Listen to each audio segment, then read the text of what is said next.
Quiero agradecer a todos nuevamente por sus preguntas y por su participación. Cerramos esta primera parte y ahora es un honor para mí dar la palabra a Roberto Sánchez, quien estará a cargo de la moderación de la segunda parte de este evento. Roberto Sánchez es vicepresidente del Grupo de Trabajo 2 del IPCC.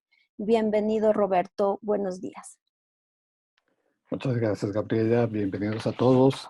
Quisiéramos empezar con el segundo panel. Tenemos poco tiempo y no voy a tomar más que el tiempo necesario para introducir a los ponentes en este segundo panel. Tenemos cuatro ponentes muy interesantes para este segundo panel. El primero es Osvaldo dos Santos Ducón. Osvaldo es ingeniero civil y abogado y tiene además un doctorado en energía. Es especialista en políticas energéticas y su vínculo con el cambio climático. Osvaldo es asesor principal de la Secretaría de Infraestructura y Medio Ambiente del Estado de Sao Paulo, coordinador ejecutivo del Foro Brasileño sobre el Cambio Climático por nombramiento presidencial y es profesor e investigador en el Instituto de Energía y el Ambiente de la Universidad de Sao Paulo. Es autor del IPCC desde 1998 y ha sido coordinador de capítulo en 3 informes del IPCC. Osvaldo, tienes 10 minutos.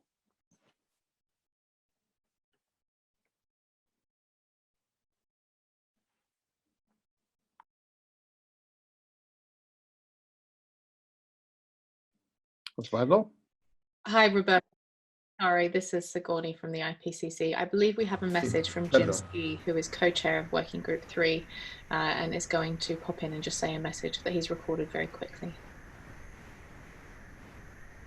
Bien, Osvaldo, una disculpa. Tenemos primero, antes de la presentación, un mensaje del coordinador del Grupo de Trabajo 3 del IPCC.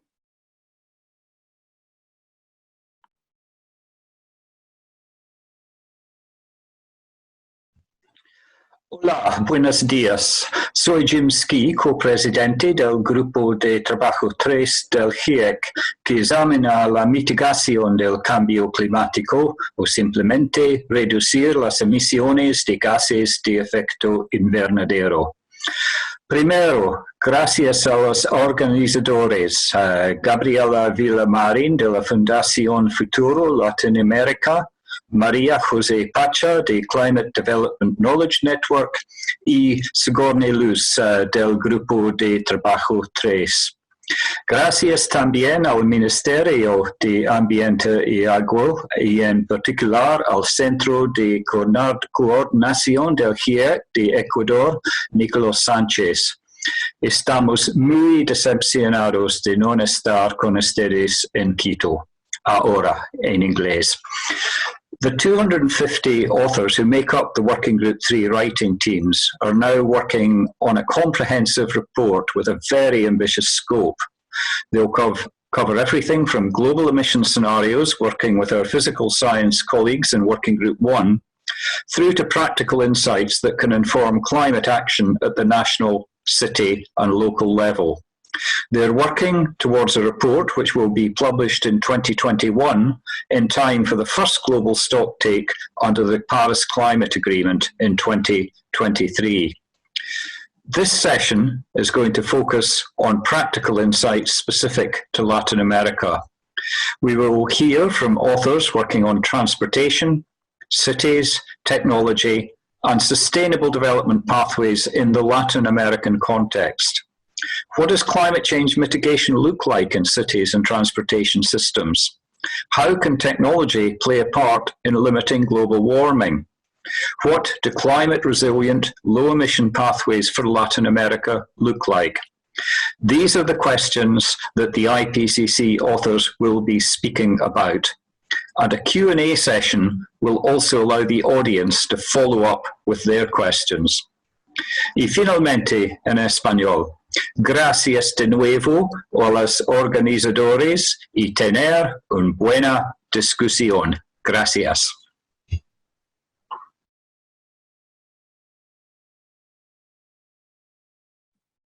Muchas gracias, Jim. Y después de este mensaje de introducción a este panel, quisiéramos entonces empezar con los ponentes. Ahora sí, Osvaldo, por favor, tienes 10 minutos para tu presentación. Hello, can you hear me? Hi everyone. Hola, creo que puedo hablar un español más un poco roto. Perdón a todos, no hablo tan bien. Sí, would you share the screen for me? If not, there's no problem also.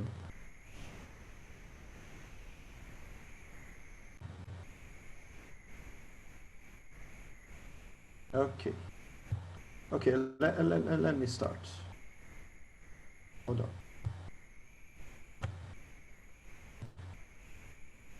I'll share the screen.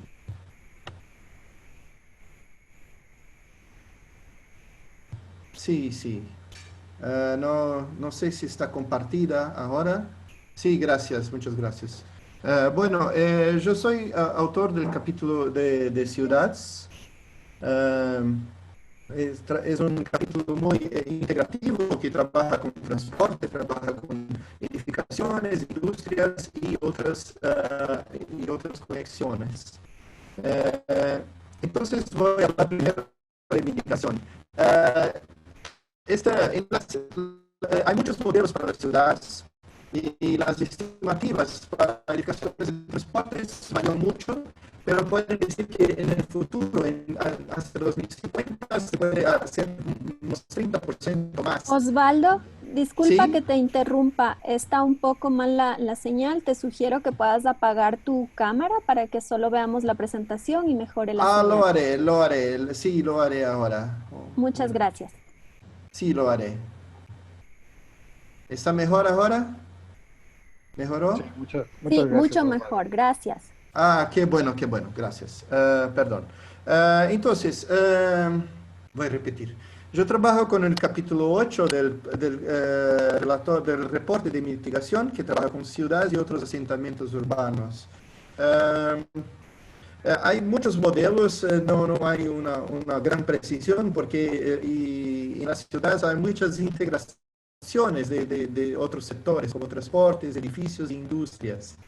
Pero modelos indican que podremos tener un futuro con más 30% de emisiones de CO2 si optamos por un escenario menos eficiente. Y si optamos por algo eficiente, podemos mitigar algo equivalente a un año de emisiones globales. Pero indirectamente, cambios de infraestructura pueden cambiar mucho más, algo en torno de 800 gigatoneladas o millones de billones o millones de mil millones de CO2, que es muy comparable con todo el presupuesto de carbón que la humanidad puede emitir este siglo, de 1000 gigatoneladas. Es considerable. Próximo, next, please. Next slide. Ok. No sé cómo cambiarlos. Gracias. Esta es una visión de una ciudad típica latinoamericana, es Caracas. Es para ilustrar que 80% de la población de Latinoamérica es urbana y un cuarto de la población vive en asentamientos informales. Esses asentamientos são desafio considerável em termos de objetivos de desenvolvimento sustentável e também de mitigação. Imaginemos agora em la pandemia lo que está ocorrendo en India, por ejemplo, cuando se alcanzan temperaturas de más de 40 grados y hay mucha necesidad de energía para resfriar, para ofrecer las mínimas condiciones para estas poblaciones. El mundo tiene 55% de población urbana hoy y debe llegar a 68% por vuelta de 2050. Hoy 12% de la población, está bien. Lo que define una área urbana, hay varios criterios, son criterios administrativos, los límites de la ciudad, pueden ser criterios económicos basados en el metabolismo de la ciudad. Las ciudades inducen, por ejemplo, deforestación.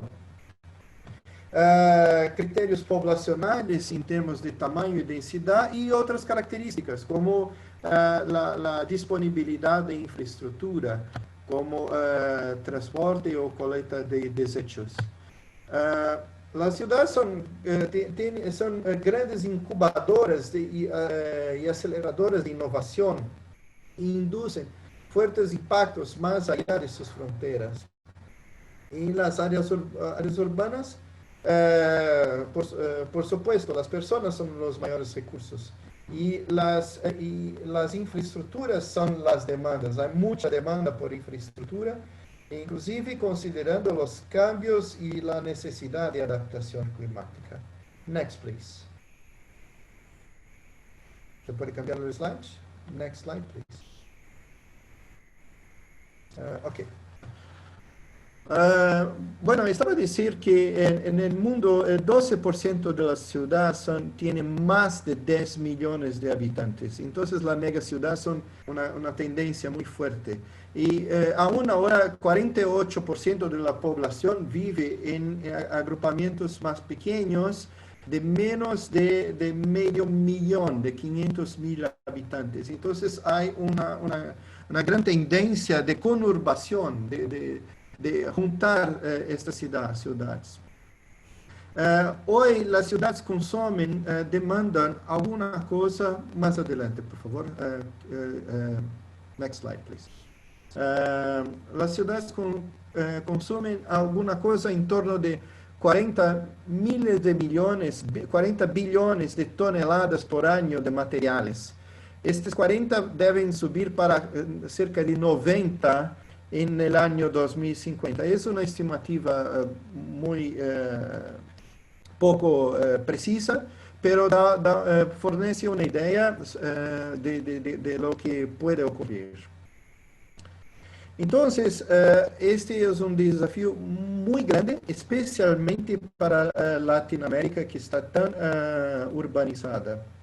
La América Latina tiende a se tornar más vieja, la población va a envejecer, más densa, y manteniendo las condiciones actuales, tendremos más coches, más vehículos, será más excluyente y más violenta. Entonces, tenemos ahora, diante de los desafíos del cambio climático y de mantener las temperaturas dentro del rango de 1.5 y 2 grados, grandes desafíos que son una oportunidad única en toda la vida. Esto demandaría una inversión. Puede seguir, no estoy siguiendo los slides precisamente. You can go ahead, seguir. I'm not following closely the slides. Esto demandaría una inversión de cerca de medio de 0.4 a 0.9 del Producto Interno Bruto, que generaría hacia 2030, 2032, alguna cosa como 1.5 hacia 9.5. Entonces, de medio por ciento a más del PIB en ciudades puede generar hacia casi 10% en el PIB.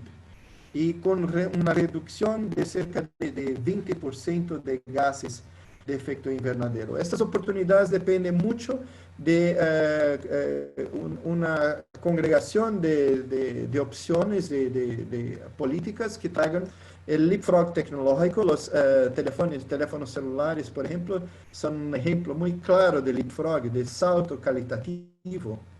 Pero también un leapfrog social y político. El leapfrog social quizá estamos testemunhando ahora con la pandemia de COVID. Estamos haciendo en este momento una conferencia con cerca de 500 personas, 100 una molécula de CO2 por transporte aéreo. Entonces, esos desafíos podemos y debemos pensar exactamente en este momento. Y debemos pensar también en los riesgos que ocurren con los compromisos en infraestructura carbono intensiva, especialmente la explotación y toda la cadena de combustibles fósiles, es lock-in. Este termo lock-in, este travamento también puede ser positivo por rupturas como, por ejemplo, los cambios en transporte, por ejemplo, por bicicletas. Ahora en pandemia no se habla mucho de bicicletas, pero esta y otras pandemias van a pasar. Y los cambios en infraestructura permanecen. Ellos demuestran la eficacia de las políticas. Hay riesgos de mala adaptación a impactos y dudas sobre la eficacia de las políticas. Infelizmente tenemos una inundación de fake news ahora contra la ciencia que torna a las personas más perplexas. Por ejemplo, ahora en este exato momento estaba leyendo alguna cosa sobre que la COVID no va, digamos, afectar en temperaturas más calientes. Esto se disemina y compromete seriamente las políticas. Próximo slide, por favor. No me recuerdo si hay alguna cosa más. Sí, next slide, please. Ok, no. Así, estas son algunas fotografías de algunas opciones. Hay muchas opciones que tanto en, digamos, conocimiento vernacular, básico, tradicional, en materiales y técnicas, cuanto a alguna cosa más avanzada. Pero esto depende de políticas equitativas, políticas inclusivas y, arriba de todo, un compromiso de gobiernos, de academia, en cambiar la cara de las ciudades. Hay muchas experimentaciones en todo el mundo y esto es una cosa que que buscamos integrar en nuestro capítulo del reporte de mitigación de IPCC. Próximo, next please. Osvaldo, si puedes concluir en 2 minutos.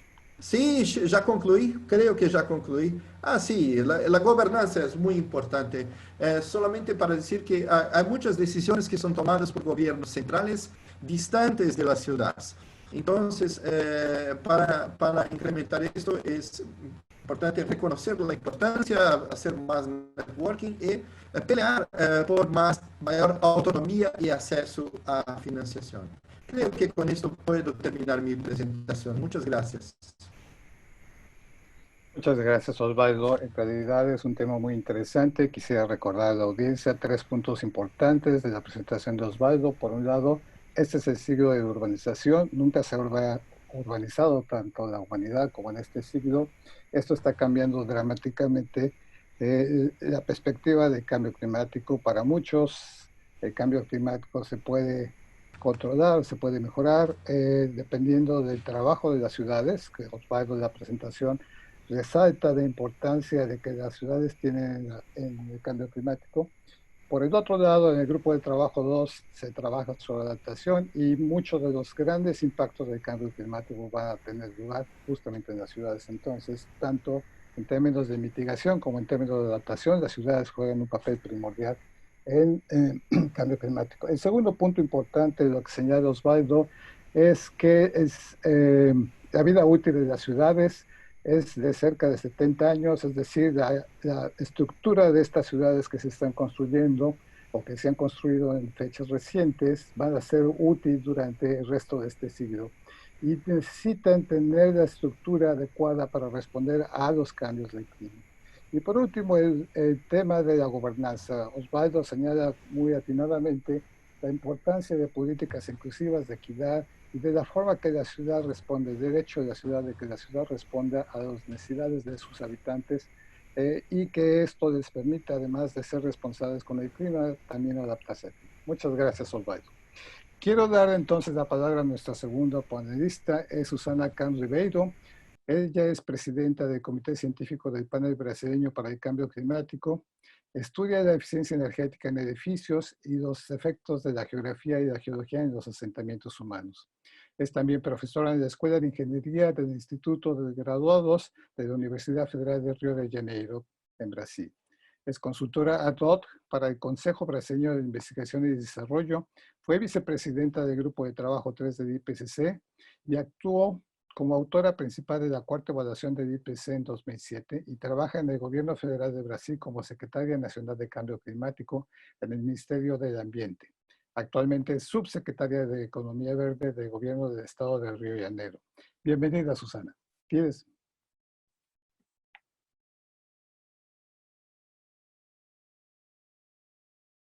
Susana. ¿Puedes prender tu micrófono, por favor, Susana?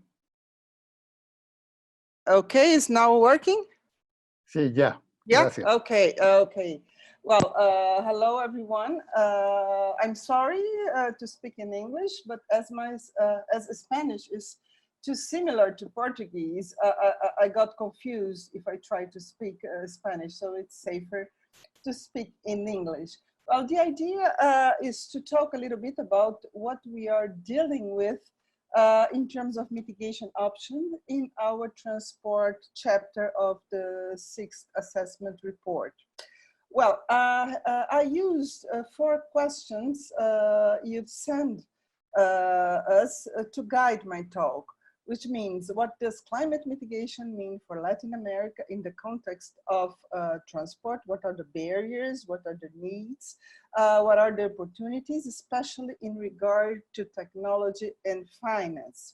Well, in our chapter, we didn't regionalize to the extent that we don't have specific information about Latin America. But of course, we can assess what applies more to Latin American countries, usually countries that are still developing. The next, please.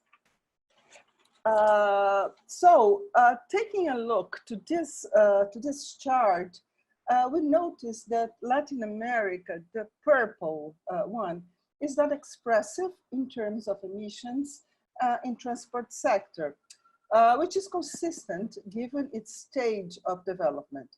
However, this can be seen as a chance to develop without implying corresponding increase in emissions. And I'm going to mention this in the next slides. So the next one, please. Well, about trends and drivers, we can say that transport pathways follow systemic changes. Our chapter will focus more on system level trends that affect the demand, operation, and emissions from the transport sector. Systems impacting on transport emissions can be defined as drivers that influence the use of vehicles and fuels rather than isolated vehicle technologies and fuels. The point here is to consider transport an interconnected system with different aspects. So these systemic drivers are related to physical geography and urban form, behavior and modal choice, smart systems that influence transport choice, and electric recharging that shapes the rollout of electric vehicles, policy enabling conditions for transport emissions. So by describing each of these topics, it is possible to identify specificities of different countries in Latin America. And all those factors can be changed for each of the potential technology systems. So the next one, please. The reason, here are the barriers. The reason I included those issues as barriers is due to the fact that we are tied to this geographical, economic, political, and cultural characteristics. There is no point in identifying the best mitigation alternative disregarding this context. So as for physical geography and urban form, well, transport is needed to move people and goods between origin and destination, and this is defined by physical geography, both intercity or intracity movements. So it's extremely dependent on physical geography and urban form. the intercity characteristic will be dependent on the characteristics of load, distance, infrastructure availability. In other words, the mitigation potential will rely on a combination of technologies, fuel vehicle infrastructures, and the geography. When we think about intracity, the same can be said. I mean, intracity is highly context dependent too. So can go to the next, please? So following the same line, behavior can be a barrier too. Behavior is about people's action, and there is much new literature suggesting that primarily time and costs continue to dominate transport behavior. So they vary by income, therefore can be influenced by external factors such as recession. This happens both in the case of rural or urban households. What we can see there, that it's evidence that we have also the role of personal values, and in particular environmental values shaping choices within these structural limitations. So I put here an example just to highlight how complex is to understand the behavior addressing the choice in the transport modes. Individuals are more likely to drive less when they care about the environment. Moreover, emotional and symbolic factors affect the level of car use. So difference in behaviors may also result due to difference in gender, age, norms, values, and social status.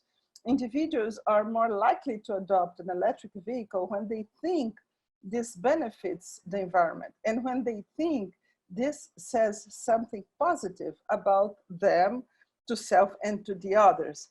So this is something that could be a barrier if you decided to implement a certain strategy without taking into account those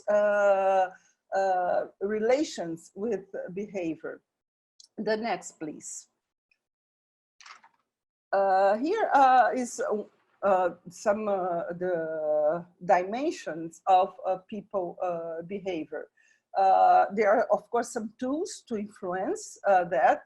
Law, regulations, incentives, education and awareness, raising, community management of environmental resource, moral, religious, ethical principles, and in general, rewards produce overall better outcomes than punishments.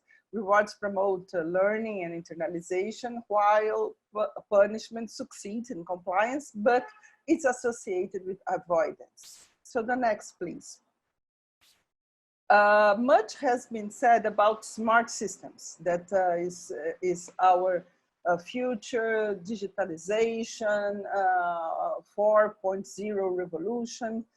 But many cities in Latin America does not have digital coverage and infrastructure to smart systems, and we have to take this into account. If you look to this chart that I included there, from that figure, we can realize that Latin America is far from a good infrastructure in smart integration, to have places for recharging vehicles, for example.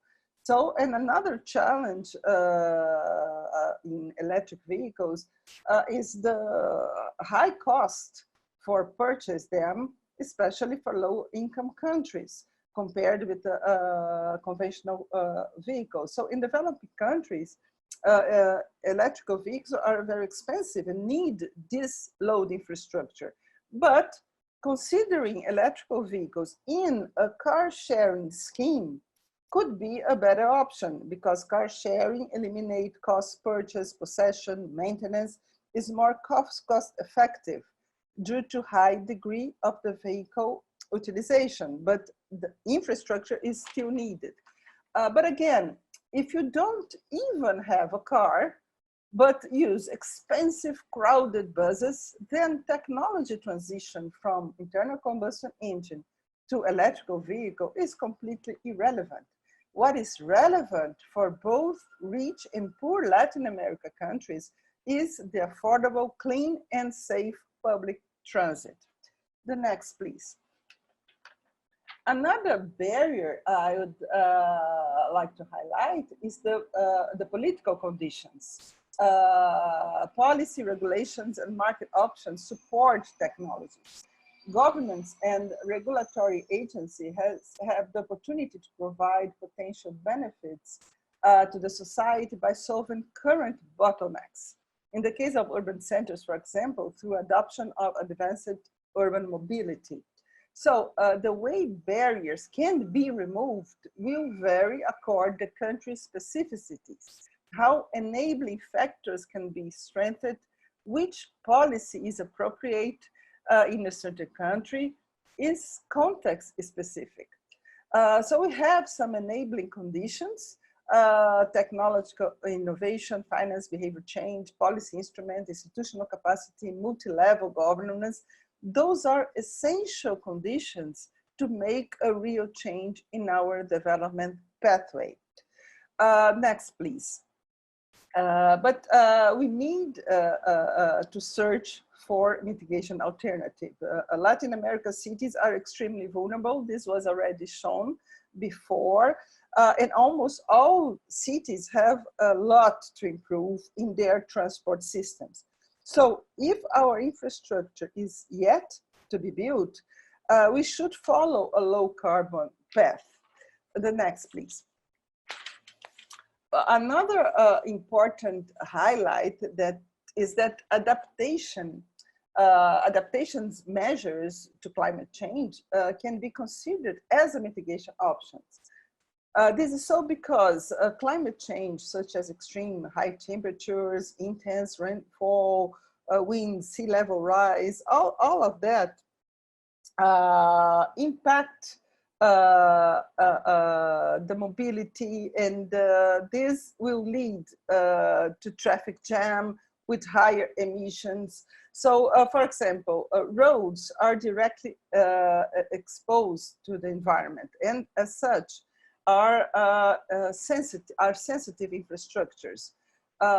Flexible pavements are particularly vulnerable to extreme high temperatures that can cause permanent deformation requiring remodeling, which means, again, more emission, which means more energy to remodel, more materials, and so on. In the case of port operations, due to sea level rise and extreme storms, port facilities can be damaged, and the economic damage will be very bad for our economy, for our level of emissions, and so on. So adaptation and mitigation, they need to be considered together, and this is something that we address in our chapter. But, well, next one. Ana, ¿se pudieras concluir en 2 minutos, por favor? Sí, okay, I'll be faster. Yeah, sure. After saying that, we should pursue our opportunities. I won't read everything to go directly to the end, but there are a lot of opportunities for us. There are some new demand values that are possibly shaping transport emissions. And those values are very interesting for our Latin America countries that since we are still working on our way to develop ourselves. Circular economy, dematerialization. Can you go to the next slide, please? Shared economy that I've already mentioned, decoupling. So those are opportunities for us as mitigation strategies. The next one.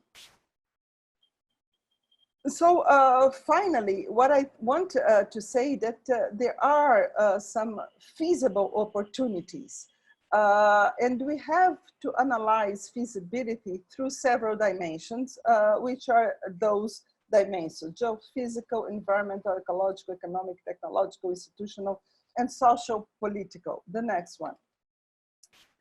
This chart here, those colors identify the level of feasibility. This was done in the 1.5 special report, IPCC special report. So depending on the color, it's more or less feasible. The next one. And this, I'm not sure if it's clear to everyone, but it's going to be in the report, illustrates the level of each of that feasibility dimension. We can see in the urban and infrastructure system transition, we can see issues related to transport and some of the mitigations that I just mentioned. And its feasibility, will depend on that dimension. So depending on the characteristics of the country, the institutional characteristics, the social culture, all of that, one mitigation option is more or less feasible. So there is no one fits all.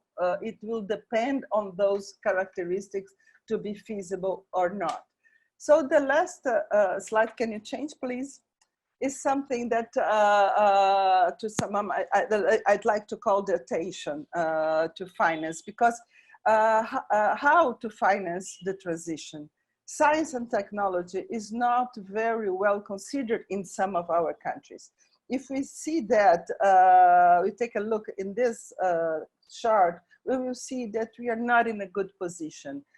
This chart shows the number of researchers per million of the population and the percentage of expenses in R&D related to the GDP.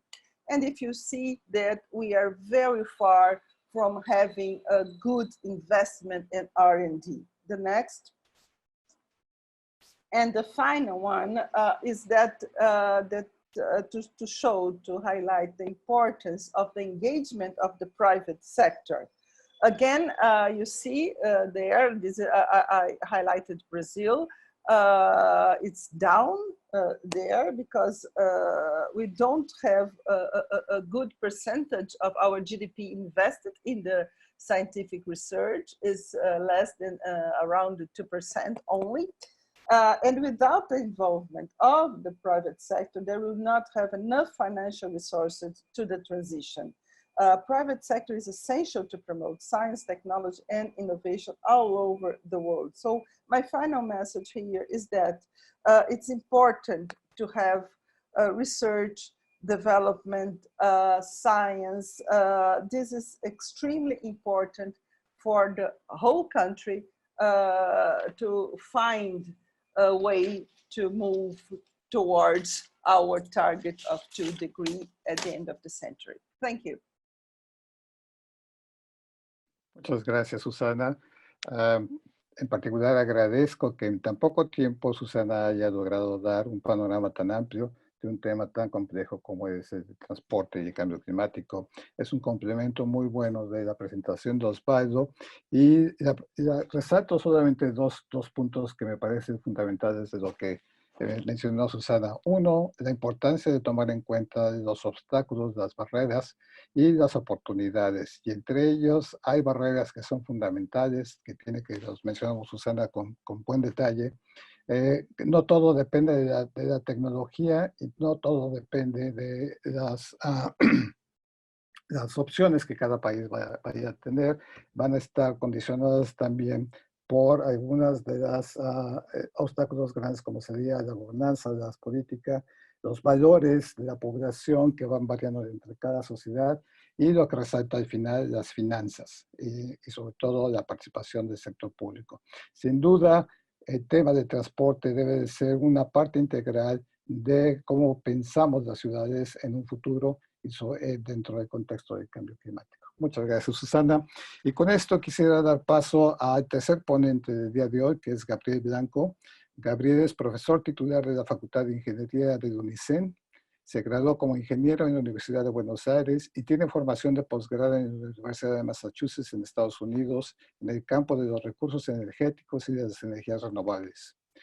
De regreso a Brasil después de su estancia en Estados Unidos, contribuyó a instalar esta temática en la Facultad de Ingeniería de la UNICEN y formó un grupo de trabajo conformado por docentes, investigadores y alumnos para participar en proyectos de investigación, desarrollo y vinculación y transferencia. Fue coordinador nacional del estudio de necesidades tecnológicas del MISID y PENUMA y coordinador del estudio de mitigación e inventario de gases de efecto invernadero en el sector residuos para la Comunicación Nacional de Cambio Climático de la Argentina ante la convención, el marco de la Convención de Cambio Climático de Naciones Unidas recientemente publicado. Gabriel, adelante, por favor. Muchas gracias. Hola, acá estoy compartiendo pantalla. Espero que se pueda ver. Ustedes me dirán. Bueno. Ahí vamos. Voy a empezar por el principio mejor. Seré breve. De la innovación tecnológica, de los cambios tecnológicos para enfrentar el cambio climático. Voy a tratar de ir al grano con eso y qué es lo que el IPCC está haciendo en esta materia. En primer lugar, decirles que hay para adelante algunos, lo que se conocen como senderos de emisiones posibles y compatibles con un aumento de temperatura global de 1.5 grados, o algunos, obviamente, senderos que conducen a otros niveles de temperatura, pero en particular, uno de los últimos informes especiales del IPCC desarrolla estas proyecciones y estos senderos compatibles con 1.5 grados. Ahí a la izquierda ven ese conjunto de senderos, hay 4 de ellos que son los representativos, los que se toman como para el análisis, y a la derecha ven, no voy a desarrollar eso, por eso lo dejo simplemente ahí para que ustedes después lo tengan, está en el informe especial del 1.5 del IPCC, pero lo que se ve a la derecha es cómo esos 4 senderos que conducen a un nivel de emisiones compatibles con ese incremento de temperatura, cómo esos 4 senderos se pueden llevar adelante a partir de una cantidad de medidas y de una cantidad de desarrollos tecnológicos o de implementación de tecnologías existentes. Entonces, ustedes seguramente habrán escuchado hablar, y se habla mucho del rol de las tecnologías en suerte de espacio de soluciones posibles para ir reduciendo, mitigando las emisiones de gases de efecto invernadero que llevan al calentamiento global y al cambio climático. Gabriel, perdona que te interrumpa un segundo. Si pudieras, por favor, poner en modo de presentación, te agradeceríamos mucho. A ver si puedo, sí. Está abajo. Si puedo, acá. Solamente al final de tu pantalla, a la derecha, está el... Sí, no, pero a ver, sí. A ver ahora. Perfecto, muchas gracias. Perfecto. Sí, se ve más, obviamente mejor y más grande. Bueno, lo que estaba comentando, que a la izquierda hay unas estimaciones hechas por una de las agencias de Naciones Unidas, que las va actualizando todos los años, que muestran la brecha que hay entre el sendero de emisiones que estamos siguiendo actualmente y las emisiones que tendríamos que seguir, el sendero que tendríamos que seguir para alcanzar el objetivo deseado de no superar el aumento de temperatura de 1.5 grados. Bueno, ese sendero, como se puede ver ahí, es considerable, es un sendero tremendamente ambicioso y obviamente difícil de abordar, pero bueno, ahí están puestos los esfuerzos, ¿no? ¿Cómo se cierra esa brecha entre esto, hacia dónde vamos y el objetivo que tenemos que alcanzar? Bueno, las discusiones giran en torno a las distintas tecnologías que existen hoy, que habría que difundirlas más, transferir algunas de ellas hacia países que todavía no tienen acceso a esas tecnologías, y van a encontrar una cantidad enorme de estudios. Acá, en las dos figuras que aparecen a la derecha, son dos de dos reconocidas instituciones, organismos internacionales, uno la Agencia Internacional de Energías Renovables y la otra la Agencia Internacional de Energía. Y así como estos dos, hay una cantidad enorme de estudios que analizan el potencial de cada una de estas tecnologías para reducir estas emisiones y demás. Obviamente todo esto requiere justamente innovación, requiere investigación y desarrollo para mejorarlas, para hacerlas más eficientes y para tener un mayor grado de difusión. Esto se analiza, hay, como digo, muchos estudios, y se analiza en conjunto con lo que es el costo de estas tecnologías. Entonces ahí se empieza a hablar y discutir sobre los costos o el financiamiento necesario para poder alcanzar estas tecnologías, o eventualmente para poder desarrollarlas, etc. Este es el análisis habitual que se hace, incluso en informes anteriores del IPCC, también se aborda esta problemática muchas veces con esta discusión. ¿No? Donde el rol de la tecnología tiene un papel clave, y efectivamente lo tiene. Ahora bien, ¿cómo estamos en materia, a ver si puedo pasar, cómo estamos en materia de inversión en investigación y desarrollo en América Latina?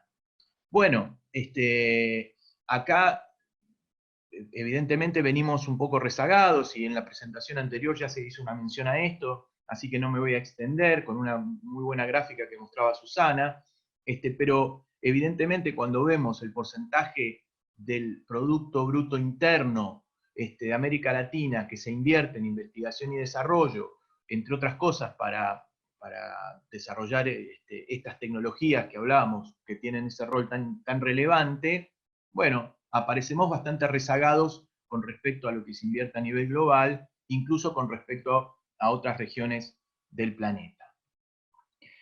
Pero acá quiero hacer una pausa y también decir las cosas que hay que decir, y que les anticipo, el IPCC está empezando a preguntarse y a poner la discusión sobre la mesa en este último informe que se está desarrollando actualmente.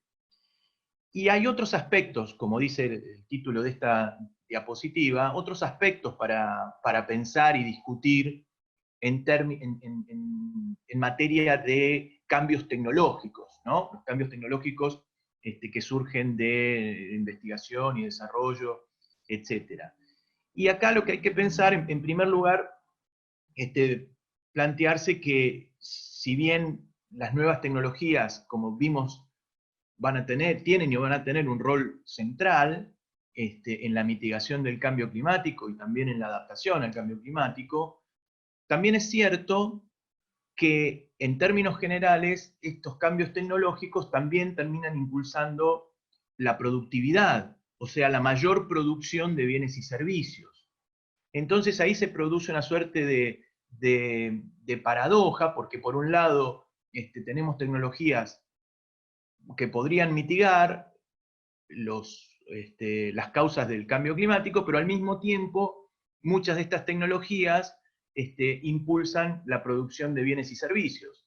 Entonces, generando un mayor uso de recursos naturales y una mayor cantidad de emisiones y de otros impactos ambientales, etc. Entonces, ahí empieza la discusión, ¿no? Empieza la discusión sobre, entonces, qué cambios tecnológicos son los adecuados, y cómo, en todo caso, controlar las consecuencias, de alguna manera, gestionar las consecuencias negativas que puede tener. Y entre esos aspectos que hay que discutir, sin duda, está entonces los patrones de consumo, en términos de eficiencia, ahora de la producción, pero también del consumo justamente de bienes y servicios, cómo satisfacer las necesidades básicas, porque seguramente muchos de ustedes estarán diciendo, bueno, pero está bien que se produzcan más bienes y servicios porque hay mucha gente que no tiene el acceso a ellos. Es cierto, entonces eso también hay que atenderlo, pero también hay que atender, por otro lado, el consumo de bienes y servicios superfluos, ¿no? Y cuál es la suficiencia, qué es lo suficiente para satisfacer las necesidades de las personas. Y ahí ingresa el tema del comportamiento, los comportamientos individuales en discusión.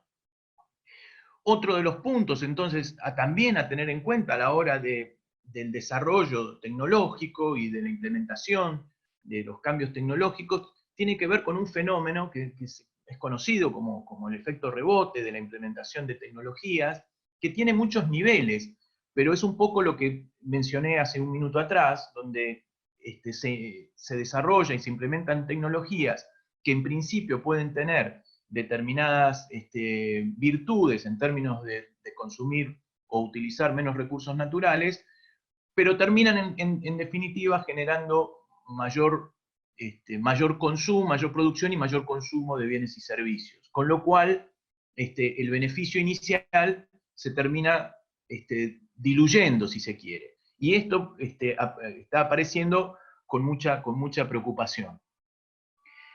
También es cierto que a la hora de decidir por cambios tecnológicos, hay que tener cuidado porque las decisiones en materia de tecnologías, pero también de infraestructura, nos pone sobre senderos de los cuales después es muy difícil salir, ¿no? Cuando un país toma una decisión de ir por un determinado tipo de infraestructura, utilizando determinado tipo de recursos naturales y determinados tipos de tecnologías para la conversión de esos recursos naturales en bienes y servicios, una vez encaminados en un determinado sendero, se hace muy difícil salir de él. Digo como ejemplo toda la infraestructura alrededor de los recursos fósiles, por ejemplo. Y finalmente, el otro, yo diría, gran aspecto, que tal vez involucre todos los demás. Si pudieras concluir en 2 minutos para Perfecto, poder gracias. Sí, sí. Espacio para la última presentación. Muchas gracias. Sí, gracias. Y finalmente, el otro gran aspecto tiene que ver con la integridad ambiental, porque muchas de las tecnologías que uno piensa y que para la mitigación del cambio climático y reducir las emisiones, que está muy bien y es necesario hacer, pueden tener otras consecuencias que no queremos que tengan, consecuencias ambientales, consecuencias sociales muy negativas. Entonces, la verdad es que abordar la problemática del cambio climático y la implementación de tecnologías tiene que tener una mirada mucho más integral y, si se quiere, holística del problema. Y para terminar, decirles que este nuevo informe del IPCC, el AR6, tiene un capítulo específico sobre innovación y desarrollo tecnológico, donde justamente se discuten las cosas que hoy recién les comentaba. Así que los invito, cuando esto esté listo, en tal vez un año y algo, a que estén atentos y lo puedan mirar. Eso es todo, muchas gracias y con gusto responderé preguntas si las hay. Gracias. Muchas gracias, Gabriel. El tema realmente es importante, el rol de la tecnología.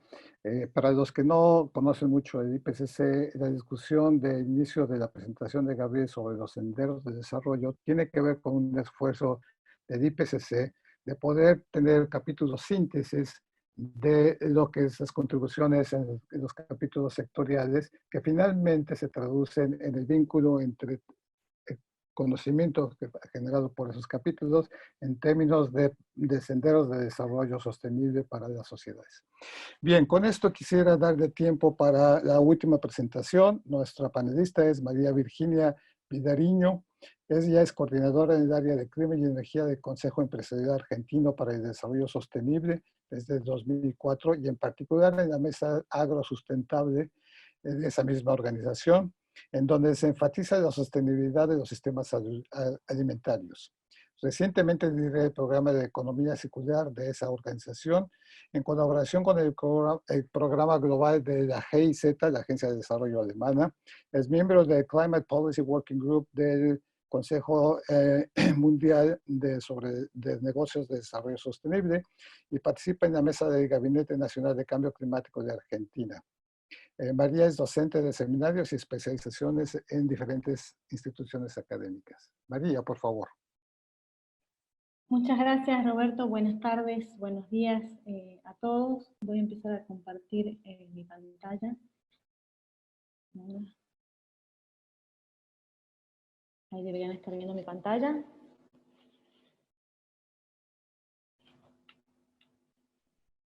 Y solo chequear si están viendo mi pantalla bien. Sí, María, muy bien. Gracias, bueno, gracias. Bueno, la ventaja de ser la última es que puedo recoger y construir sobre la base de lo que Patricia, María José, Osvaldo, Susana y Gabriel ya han compartido, así que esa ventaja para mí. Voy a tratar de resumir en estos 10 minutos cuáles son digamos, las implicancias o la mirada de la mitigación del cambio climático en el contexto del desarrollo sostenible para la región. El primer mensaje que quería compartir con ustedes, y que Gabriel ya allanó bastante mi camino para este primer mensaje, es que sabemos por el reciente informe del reporte especial del IPCC del 1.5, que limitar el calentamiento global muy por debajo de los 2 grados centígrados, o incluso limitarlo a 1.5 grados centígrados, va a requerir profundos cambios, transiciones muy rápidas a una escala sin precedentes en todos nuestros sistemas sociales y económicos, en los sistemas energéticos, en el sistema industrial, en el uso de la tierra, en la producción de alimentos, en el sistema urbano y de infraestructuras, como vimos en las presentaciones anteriores, incluyendo el transporte y los edificios. Como bien mostraba antes Gabriel, existen diversas trayectorias o estos senderos compatibles con limitar el calentamiento a estos objetivos climáticos más ambiciosos, lo cual es una de las buenas noticias que creo que últimamente necesitamos, ¿no? Buenas noticias también. Es posible, existen diversas formas de lograr este objetivo climático tan ambicioso, pero todas estas trayectorias de desarrollo y de mitigación de emisiones que nos llevan a este objetivo climático ambicioso tienen en común, son algunos aspectos que es lo que quiero compartir y que tienen implicancias para el desarrollo de la región. Primero, todas estas formas diversas de lograr este objetivo climático implican un amplio conjunto de opciones y tecnologías de mitigación en todos los sectores. Aquí no hay una bala de plata o un sector que, aunque aplique todas las opciones disponibles y por venir, pueda suplir la falta de acción en otro sector.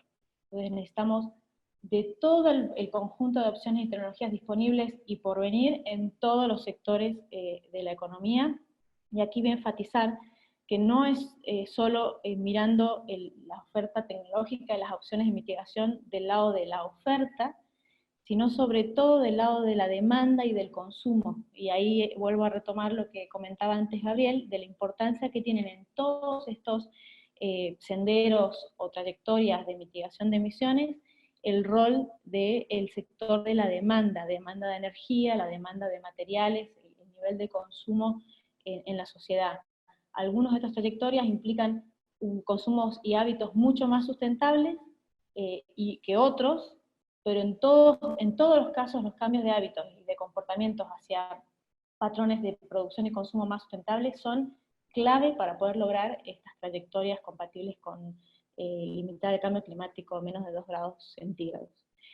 En los casos, en aquellos senderos o en aquellas trayectorias donde se pone mayor énfasis en estos cambios de hábitos y comportamientos más sustentables, es incluso menos riesgoso, o mejor dicho, más probable, incluso menos costoso, lograr los niveles de mitigación necesarios. Por eso quiero resaltar este aspecto clave que tienen las trayectorias compatibles con los objetivos de 1.5 o menos de 2. Otro aspecto en común que tienen estos escenarios es que implican un aumento muy significativo en la escala de inversión que tenemos actualmente en el mundo en opciones de bajo carbono.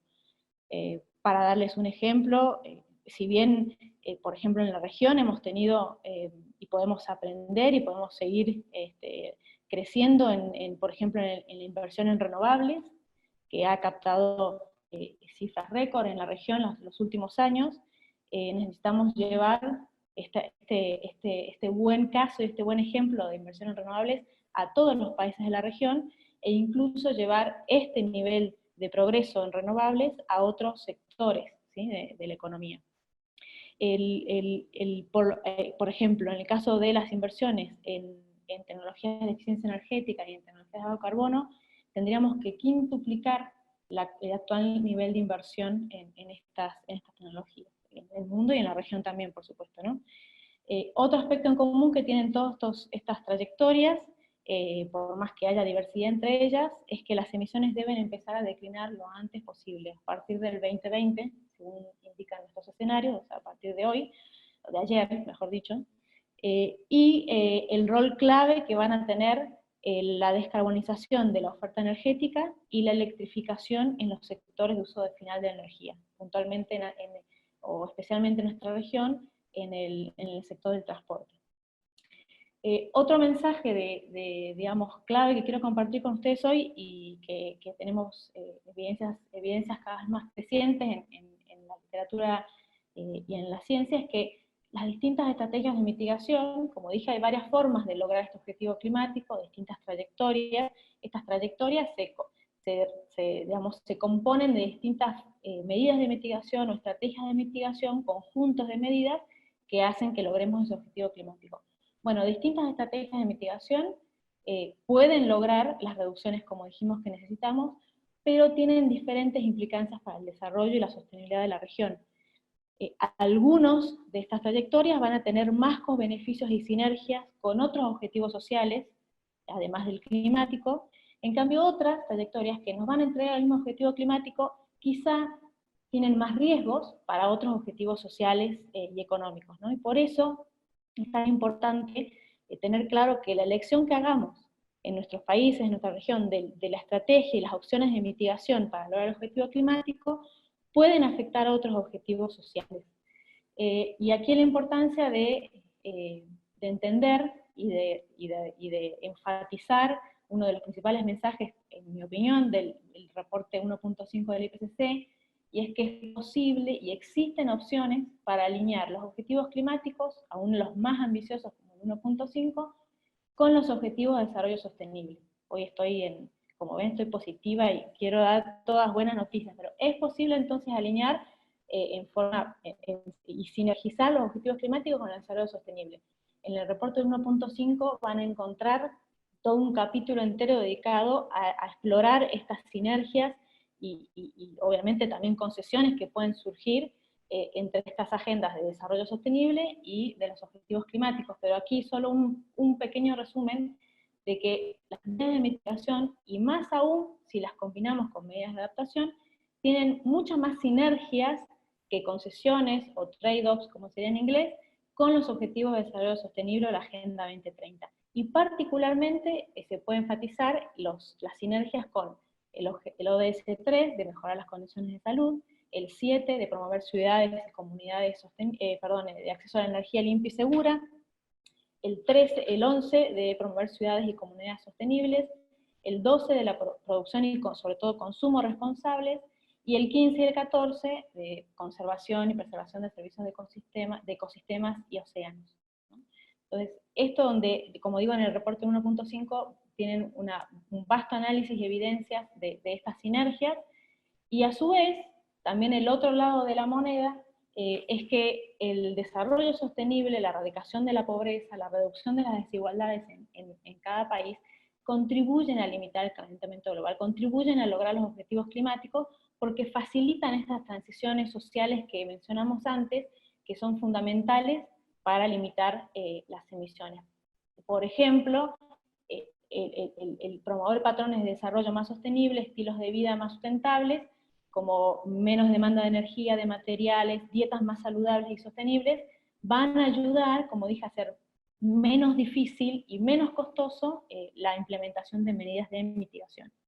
Con esta idea o con esta noción de que existen sinergias entre la agenda de los objetivos climáticos y los objetivos de desarrollo en la región y en todo el mundo, ya hoy hay muchas iniciativas que, como, bueno, no tenemos tiempo, pero sí se las quiero aunque sea dejar planteadas, que hoy están evaluando los vínculos entre las estrategias de mitigación incluidas en las contribuciones nacionalmente determinadas de nuestros países y las metas priorizadas de los ODS también en nuestros países. Y evalúan, por ejemplo es el Climate Watch del World Resources Institute, pero hay al menos 4 iniciativas más, como el Instituto Ambiental de Estocolmo y otras más, que hacen este cruce, este vínculo, este análisis, analizando aquellas acciones que están incluidas en los NDCs de los países de la región, cómo se vinculan, cómo se sinergizan con las metas de algunos de los ODS prioritarios para la región. Y aquí simplemente para mostrarles, hice una captura de pantalla de esta iniciativa Climate Watch, donde ven que, por ejemplo, para la gran mayoría de los países de la región, las medidas incluidas de mitigación del cambio climático en sus NDCs impactan positivamente o tienen una sinergia con los objetivos de asegurar una producción de alimentos más sostenibles, dentro del objetivo ODS 2, con asegurar el acceso a energía limpia, ¿sí?, y segura y moderna, que es el objetivo 7, donde ven pintado los países pintados es porque efectivamente se ha hecho ese vínculo, y hay un vínculo y una sinergia entre ambos objetivos. Y, por ejemplo, otro ejemplo más, de la mayoría de los países, a través de su NDC, también están abordando los objetivos, las metas del objetivo 15, como asegurar la conservación, restauración y el uso de los ecosistemas terrestres, combatir la desertificación y restaurar los suelos y la tierra. Uno de los comentarios que escuchamos al principio, o de los mensajes clave que escuchamos al principio de María José sobre el informe de tierra, ¿no?, de estas sinergias. Entonces, comprender estas interacciones entre mitigación y la Agenda de Desarrollo, la Agenda 2030 para nuestra región es clave para poder seleccionar de forma bien informada las mejores opciones de mitigación, que maximicen estas sinergias con los ODS y minimicen los trade-offs o concesiones que podrían generar las opciones de mitigación al logro de otros objetivos de desarrollo sostenible. Los análisis que existen hoy, como y varios más que por tiempo no puedo compartir, pero que muestran la conexión entre los objetivos climáticos y los ODS, muestran que efectivamente existe un gran potencial de generar coherencia entre estas políticas, entre la implementación de la Agenda 2030 y la implementación del Acuerdo de París en los países de la región, y que el desafío es cómo traducimos esas sinergias en planes de implementación concretos a nivel regional. Entonces, María, las dos últimas... disculpa, Sí. si pudiéramos terminar en 2 minutos para dar oportunidad de preguntas. Perfecto, me quedan justo 2 minutos. Entonces, los desafíos, y que también en realidad van a ser oportunidades para la región, en este marco de poder entender y conocer cómo distintos caminos de desarrollo presentan diferentes desafíos de mitigación. La forma en que, no solo las medidas de mitigación, sino que la forma en que las políticas que implementen en los países de la región puedan contribuir a la mitigación, pero también de forma coherente puedan contribuir a otros objetivos de desarrollo sostenible, va a ser definitorio para que podamos avanzar en ambas agendas de forma paralela. Lo que nos dicen los distintos análisis y estudios digamos, analizados en el IPCC, en el informe 1.5, es que las trayectorias de desarrollo, es decir, estas trayectorias que definen el conjunto de aspectos económicos, sociales, institucionales, culturales de nuestros países, aquellas trayectorias de desarrollo que son más coherentes con el desarrollo sostenible muestran menos desafíos de mitigación y se asocian con menores costos de mitigación. Entonces, como desafíos concretos, escalar soluciones en todos los sectores de nuestras economías, aprendiendo de aquellos sectores en los que hemos podido avanzar, la acción temprana, como también se mencionó antes, evitar el efecto lock-in, es decir, evitar en que la gran brecha de inversión en infraestructura que enfrenta la región en los próximos años, no se haga, la inversión en infraestructura no se haga de otra forma que no sea resiliente al clima y baja en carbono, porque una vez que como se dijo antes, una vez que invertamos en esa infraestructura nos va a acompañar por el resto, capaz del siglo. La articulación y participación de todos los actores sociales va a ser clave para poder generar esta transición, estas transformaciones en todos los sectores. La participación del sector privado como bien se dijo antes, no solo en la inversión, sino para también en el diseño de las políticas y las medidas y en la implementación de esas medidas. La participación de los ciudadanos va a ser clave. Minimizar y gestionar los potenciales riesgos que tengan los portafolios de mitigación para el desarrollo, entendiéndolos, identificándolos de antemano y así pudiéndolos gestionar, y como dijimos, las sinergias entre las medidas de mitigación y los objetivos de desarrollo más amplios de la sociedad no surgen automáticamente en todos los casos, no se van a dar solos, van a depender de cómo nosotros gestionemos esos cambios, el ritmo, la magnitud, la composición del conjunto de medidas de mitigación que un país decide implementar y cómo se gestione la transición justa a estos trayectorias compatibles con la limitación del cambio climático. Finalmente, y no, como también lo mencionó Susana, solo compartir lo que son las condiciones habilitantes que en cualquiera de nuestros países en la región van a ser necesarios para poder generar estas transiciones consistentes con los objetivos climáticos y también con los objetivos de desarrollo sostenible. El fortalecimiento de la gobernanza, la capacidad institucional, los instrumentos de política coherentes entre estos objetivos, la innovación tecnológica, la movilización del financiamiento y, fundamental, cambios culturales hacia hábitos y estilos de vida sostenibles. Entonces, sinergizar los ODS y la acción climática en la región nos va a brindar oportunidades para una implementación nacional más ambiciosa de ambas agendas. Bueno, muchas gracias por la atención. Muchas gracias, María. Su presentación nos recuerda la importancia de que el cambio climático no se da por separado, su discusión no se da por separado de los restos de los aspectos esenciales para el desarrollo de nuestras sociedades y en particular en países como América Latina, en donde la agenda de desarrollo sigue siendo un elemento central en el futuro en cómo discutimos el cambio climático. Bien, con esto concluimos las presentaciones. Quiero pedir una disculpa a los panelistas por haber interrumpido y tengo la ingrata tarea de mantener el tiempo y darle oportunidad a que cada uno de ellos tenga el mismo tiempo asignado para su presentación. Una disculpa por haber interrumpido, pero también la necesidad de dar tiempo suficiente para preguntas del resto de nuestra audiencia. Con esto quisiera abrir las preguntas. Sigue, si podemos ver qué preguntas han llegado para los ponentes. Tengo entendido que Susana tiene que retirarse. Susana, ojalá pueda, si hay preguntas para Susana y si todavía Susana...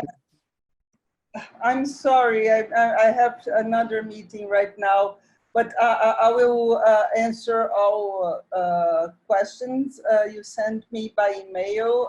I promise I'll do that. It was a pleasure to take part of this meeting, and I'm sorry, I'm leaving now. Bye-bye to all of you. Muchas gracias, Susana, por tu participación. Agradecemos mucho tu presentación.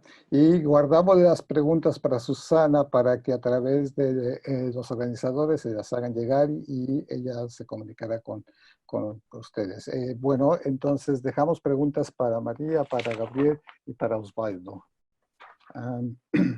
Tengo una primera pregunta aquí que es para Osvaldo. La mitigación esperada para las ciudades se corresponde con las trayectorias de los RCP.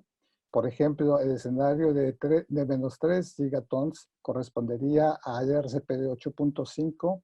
El sexto informe utilizará las RCP. Gracias y saludos desde Caracas. Adelante, Osvaldo. Muchas gracias, Alicia, por la pregunta.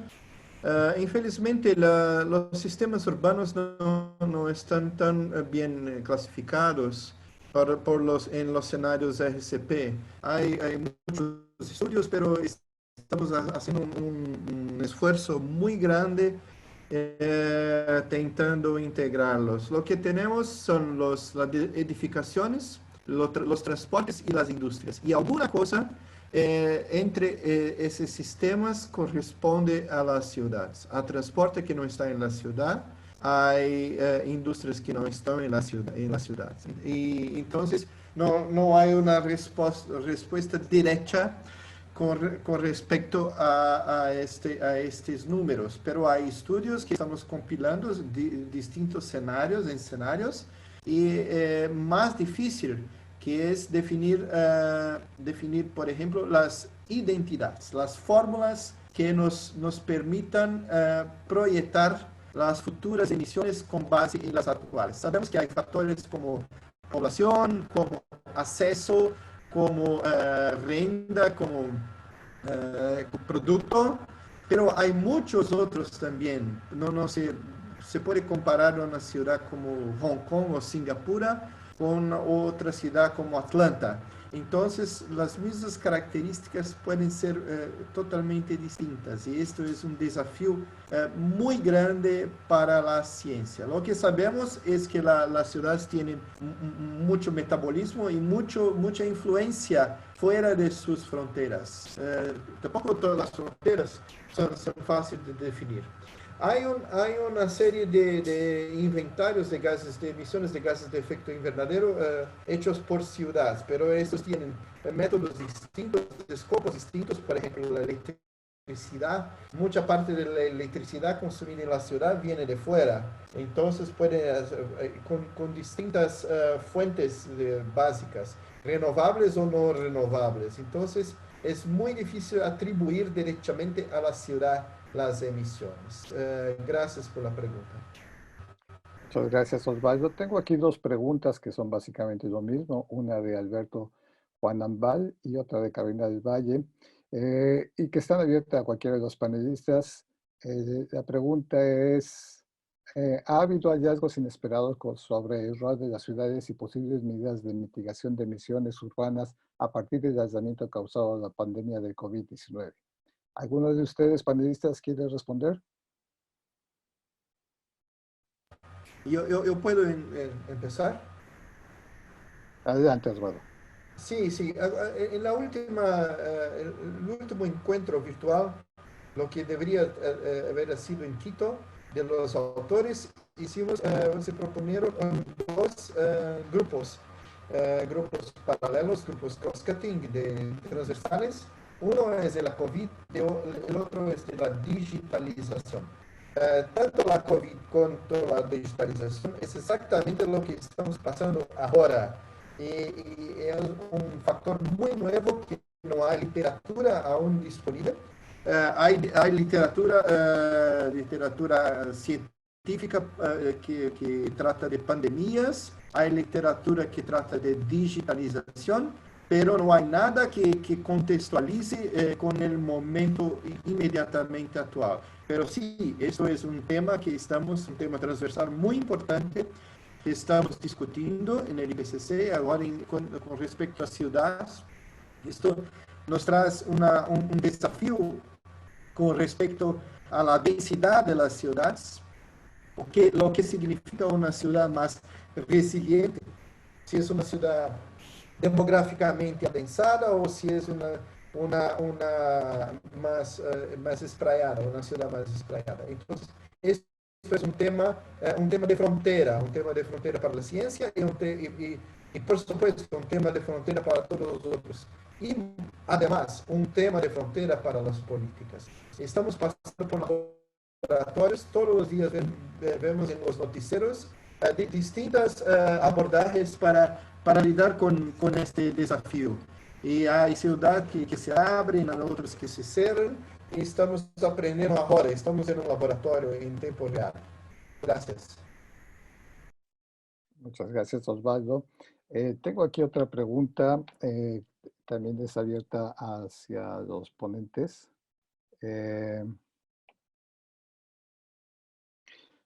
Es una pregunta de Manuel Rosero. ¿Cómo se puede incidir en los gobiernos autónomos descentralizados? Tomen en cuenta acciones para mitigar el cambio climático, específicamente en ordenamiento territorial, transporte, manejo de residuos sólidos, entre otros. ¿Alguno de los ponentes quiere contestar? Ojalá que no sea Osvaldo. Hola, sí, Gabriel Blanco. Brevemente, me parece que es una pregunta muy interesante, porque la descentralización y de alguna manera el empoderamiento de las comunidades puede traer realmente muchos beneficios y en muchos aspectos. El problema en muchos de nuestros, por lo menos en Argentina, donde estoy yo, es que cada vez los gobiernos locales tienen menos presupuesto disponible y todo está muy centralizado. Entonces les queda menos margen de maniobra para implementar acciones o desarrollar políticas. Pero nada, solamente lo dejo ahí, pero muy interesante la pregunta y habría que ver de qué manera. Creo que también los gobiernos locales tienen que entender los beneficios, muchas veces que tienen algunas medidas bueno, que finalmente no se toman. Muchas gracias, Gabriel. Tengo aquí otra pregunta también interesante de Andrea. ¿Por qué las NDC de los países no incluyen objetivos claros de mitigación con acceso a las energías en las zonas más vulnerables donde se carece, por ejemplo, de energía eléctrica? ¿Cómo se pretenden impulsarlo? ¿Alguien quiere responder? María, Gabriel. Aquí Virginia, voy a tratar de responder lo más escuetamente posible. En realidad, el nivel de detalle de los objetivos o de las medidas de mitigación en las NDC varía mucho, también en la región. Entonces, esto no aplica a todas las NDC, algunas de la región sí incluyen objetivos de mitigación que implican expandir el acceso a la energía, pero bueno, la verdad que en general nuestras NDC son bastante generales, no tienen mucho detalle, y sí, para detalles hay que ir a los planes de mitigación que cada país está desarrollando, digamos, en específico. Quizá en la NDC no van a encontrar todo este detalle y estas respuestas. Muy bien, muchas gracias, María Virginia. Hay otra pregunta aquí también que es bastante popular, que es para Osvaldo. La provisión y acceso de agua apta para consumo humano y de servicio de alcantarillado son un reto para el desarrollo urbano. Y en un escenario de aumento de la población urbana en un 50%, con este preámbulo, ¿cuáles serían las políticas más recomendables para evitar saturar esos servicios? Osvaldo.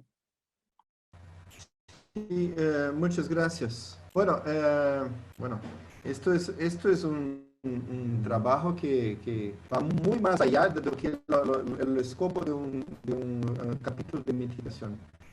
Pero voy a responder y es una respuesta que se encaja en la pregunta anterior también. Las ciudades, como dijo, las ciudades son laboratorios. E infelizmente son laboratorios también de eventos inesperados llamados cisnes negros. Los que no se pueden, digamos que los modelos no capturan. Entonces tenemos esta pandemia y tuvimos aquí en São Paulo, donde habito, una gravísima crisis hídrica. Entonces la experiencia, los experimentos infelizmente de Guayaquil con la COVID se espalharon por todo el mundo, se pueden aprender las lecciones y ahora gobiernos locales toman la conciencia de la importancia de invertir en prevención, en la salud, y en tema de agua, en prevención a las pérdidas y desperdicios. Entonces, los hábitos de consumo se cambian cuando hay un racionamiento, como hubo en São Paulo, y van a cambiar con las más frecuentes disrupciones, interrupciones del suministro. Entonces, infelizmente, si no se saben leer los reportes, se aprende en la práctica, con el empirismo. Esto es lo que está ocurriendo con estos laboratorios. Ahora, por ejemplo, basta mirar lo que ocurre en India con este lockdown de COVID, con altas temperaturas. ¿Cómo se puede contener más de 1 millón de personas en las casas sin aire acondicionado? Entonces, es un learning by doing, como se dice. Gracias. Gracias, Osvaldo. Aquí hay una pregunta o bien para Gabriel o para María Virginia. El desarrollo sostenible no es la causa misma que determina que nuevas tecnologías faciliten el aumento de la productividad. Desarrollo igual a productividad sin fin. Es una pregunta para Gabriel o María Virginia, cualquiera de los dos, por favor. Dale vos, Vicky, por favor. Bueno, no sé si entiendo bien la pregunta. La estoy releyendo, disculpen, ¿no? No es la causa misma que determina.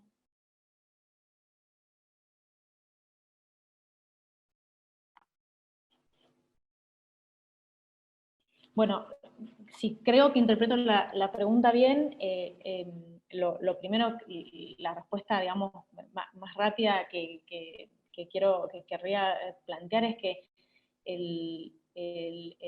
justamente si uno mira las tecnologías y el desarrollo de nuevas tecnologías con los lentes del desarrollo sostenible, y no es, la productividad no es lo único, no es el único atributo o factor que va a determinar el desarrollo de esa nueva tecnología.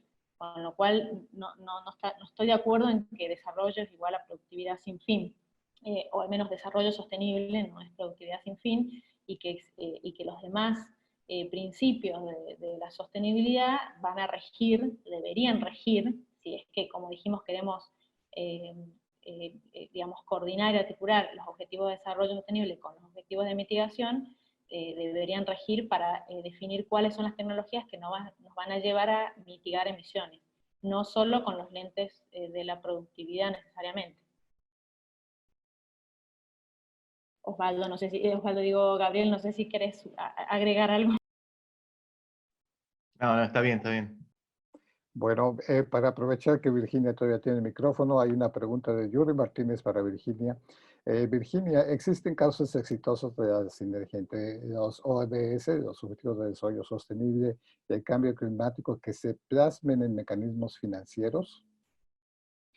Bueno, un caso exitoso en gran parte de los países en desarrollo y específicamente en la región es el de la aceleración de las energías renovables, que, como sabemos, aportan a la mitigación de emisiones, pero también aportan al crecimiento y al desarrollo económico en las regiones donde se producen esas inversiones, y a la generación de empleo y al acceso a energía limpia y segura en donde antes no había, con lo cual la sinergia entre ODS y cambio climático es muy clara, pero además, y en nuestra región puntualmente, se ha podido plasmar en nuevos mecanismos financieros o innovaciones de sistemas de financiación para estas infraestructuras de energías renovables, que no eran posibles antes, y con una combinación, no solo mecanismos financieros, pero con una combinación de instituciones y políticas en los países que promueven a largo plazo la inversión en renovables, con un marco legal en nuestros países que garantizan las inversiones a largo plazo en renovables, y estos mecanismos financieros, apalancados en muchos casos con instituciones financieras internacionales o agencias o bancos de desarrollo y cooperación, han hecho posible el crecimiento que hemos experimentado en los últimos años de renovables en la región. Ese es un caso exitoso y se podría replicar, ojalá, a la eficiencia energética, que es la gran deuda que tenemos todavía. De acuerdo, muchas gracias, Virginia. Aquí hay otra pregunta. Entiendo que... un segundo, es que la pantalla mueve las preguntas. Y cuesta mucho trabajo de verlas. Entiendo que el próximo informe del IPCC tendrá un capítulo que abandonará en temas sociales asociados al cambio climático. ¿Hay algún avance que se pueda revisar desde ahora? Gracias. Es una pregunta de Alejandra. En realidad, Alejandra, y yo me tomo la libertad de responder esto porque tengo la visión de los dos grupos de trabajo. Hay no solo un capítulo, hay diversos capítulos en donde los aspectos sociales se abordan desde diferentes perspectivas, y hay avances, sí, de que no, hasta, bueno, no se pueden compartir en la discusión de este evento, pero sí va a haber muchos avances que se van a presentar en los informes del sexto ciclo del IPCC, tanto en el capítulo, en el grupo de trabajo 2 como en el grupo de trabajo 3. Aquí hay otra pregunta que no necesariamente está relacionada con mitigación, pero que tiene bastante apoyo. Es la pregunta de Carolina. En el crecimiento de los espacios de las ciudades, ¿cómo afecta a los casos de escurrentía natural en la topografía de las ciudades? ¿Cómo afecta al relleno de acuíferos? ¿Alguno de los ponentes que quiera responder?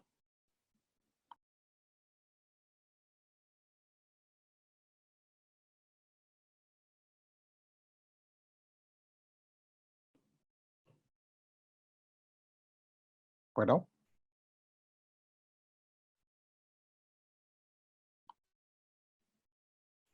Osvaldo, Gabriel, María. Sí, sí, estoy peleando con el español, no sé lo que significa causas de escorrentía.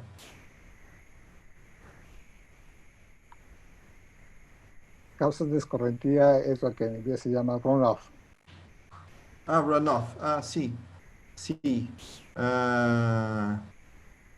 ¿Cómo afecta el relleno de acuíferos? Bueno, esta sería una respuesta que sería mejor respondida por un autor del grupo 2, que trabaja con adaptación, impactos y vulnerabilidad. Yo trabajo con mitigación, entonces dejo el floor para alguien más responder. Si no hay nadie, yo puedo hacer alguna cosa. Bueno, Osvaldo tiene razón, esta es una pregunta más para el grupo de trabajo 2.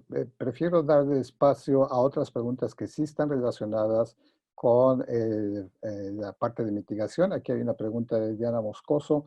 Un efecto loquín en Ecuador es la tendencia de priorizar el pago de deuda externa y nos condiciona a no disponer de recursos de inversión para implementación de políticas integrales. ¿Es viable canalizar la deuda dentro de un mercado de carbono? ¿Cómo potenciar el mercado de carbono como instrumento? ¿Alguno de los panelistas que quiera responder?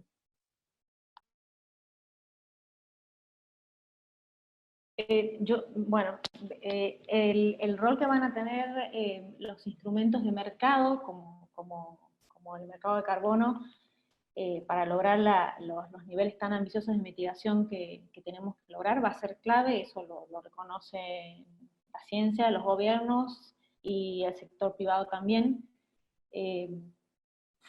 ¿Cómo potenciarlo a través digamos, o con un trade-off entre deuda externa y mercado de carbono?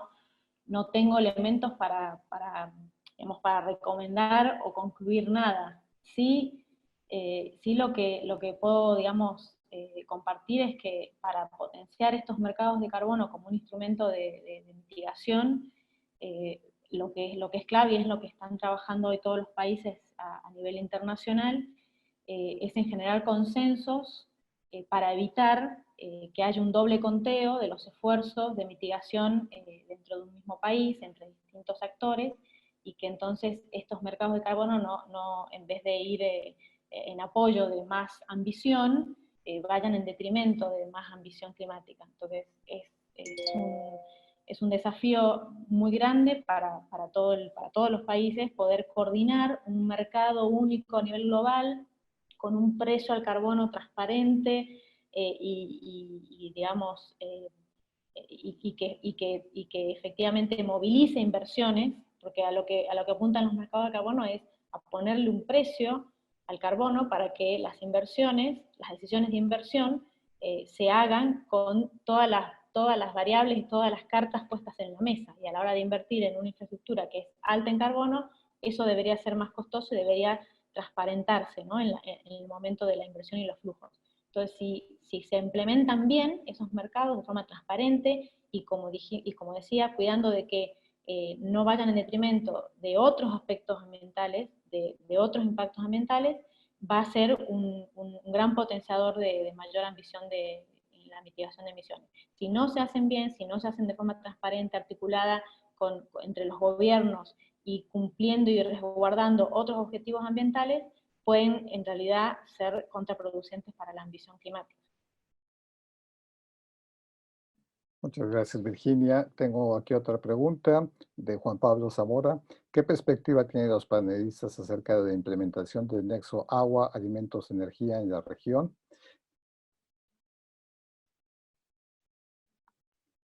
Hola, Gabriel.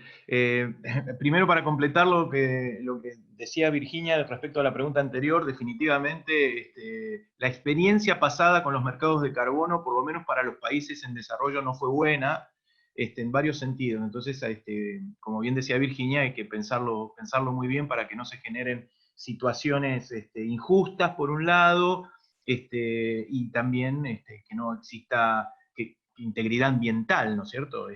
Que lo que se reduzca de emisiones realmente sea y lo que se contabilice sea lo que efectivamente fue.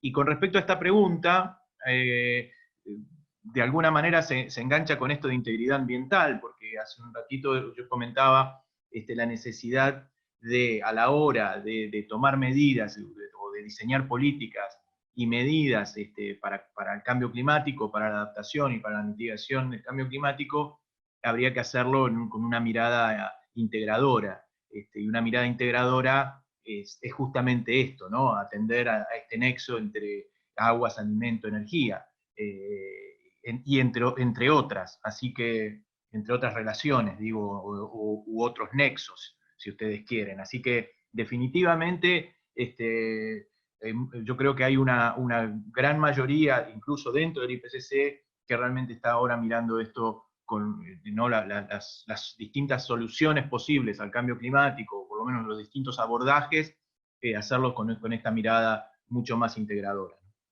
Gracias. Si puedo complementar a la respuesta a Juan Pablo. Desde luego, por favor, Virginia. Sí, este nexo que menciona Juan Pablo es clave en nuestra región, porque si pensamos que la gran parte de nuestra energía de base renovable viene de los recursos hídricos, de la hidroelectricidad, ese primer eje agua y energía en la región, entenderlo y poder gestionar tener información suficiente y conocimiento suficiente para poder gestionarlo de manera que contribuya a los objetivos de mitigación y a los objetivos de desarrollo, en este caso de energía, va a ser clave en nuestra región. Y lo mismo con el nexo, si lo sumamos el nexo de alimentos, dado que también la bioenergía es hoy importante y podría ser incluso más importante en un futuro para la región, y si no gestionamos los posibles efectos negativos de la bioenergía, por ejemplo en la producción de alimentos, o en el costo de alimentos, o en la mayor demanda de agua que podría demandar esa bioenergía, también estaríamos en serias dificultades para poder coordinar, como dijimos, o sinergizar los objetivos de desarrollo y los de mitigación. Así que en nuestra región ese nexo desde ya requiere mucha más atención, investigación y comunicación de lo que hoy tiene. Gracias, Virginia. Tenemos una pregunta de Jorge Soto para Osvaldo. ¿Cuál es la acción de infraestructura que más puede reducir las emisiones de efecto invernadero en América Latina? Sí, bueno, para se estimar los potenciales no es necesario que se estimen numéricamente, pero es muy instintivo que el transporte es una de las formas, el suministro de energía, son formas que más influencian las trayectorias carbono intensivo o de bajo carbono. Por ejemplo, si un país decide investir fuertemente en la estructura de explotación de petróleo y gas natural o de carbón, por supuesto, esta infraestructura va a perdurar por varias décadas, por muchos tiempos. Las edificaciones ineficientes también duran por un siglo entero. Entonces, hay muchas decisiones que instintivamente inducen a un mayor consumo de energía que, infelizmente, aún es de origen fósil. Aire acondicionado, por ejemplo, edificios que demandan mucho aire acondicionado inducen tanto consumo de energía cuanto las emisiones de los gases F. ¿Y cómo atacar este problema? Con códigos de edificación, con planeos de uso del suelo, con previsión del futuro, de expansión de las ciudades. Por ejemplo, metro, solamente hablamos de metro después que la ciudad está grande. ¿Por qué no discutir, no reservar áreas de fondo de vales para futuros transportes colectivos? Esto es la función del planeo, no son papeles que se van a dejar en las prateleras. Gracias. Gracias, Osvaldo. Aquí hay una pregunta para Gabriel. Cuando se refiere a los senderos, ¿se está refiriendo a los pathways de los RCP? ¿Hay correspondencia con los rangos de temperatura de la figura con dichas trayectorias? ¿El término sendero es una traducción libre del término pathway? Bueno, hola, gracias por la pregunta. Sí, son los senderos de emisiones, los RCP u otros que se desarrollaron para el 1.5. Sí, es eso. Y sí, puede considerarse una traducción libre de la palabra pathway en inglés, pero bueno, como quieran. Pero es eso, sí, son los senderos de emisiones compatibles, cada uno de ellos, con distintos aumentos de temperatura hacia final de ciclo. Yo tengo una pregunta para los organizadores. Nos hemos extendido en las preguntas, ha sido un intercambio muy rico de las experiencias y tanto las preguntas como las respuestas han sido muy ilustrativas de el nivel de conocimiento sobre el cambio climático y la mitigación en América Latina.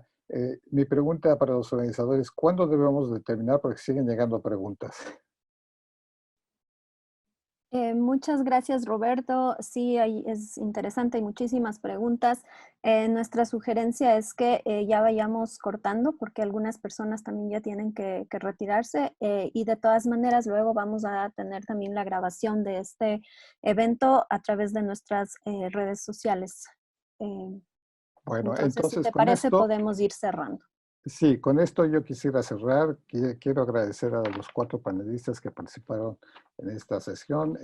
Realmente fue muy grato poder tener este cúmulo de conocimientos y compartir con la audiencia un tema tan importante como el cambio climático en el desarrollo de la América Latina.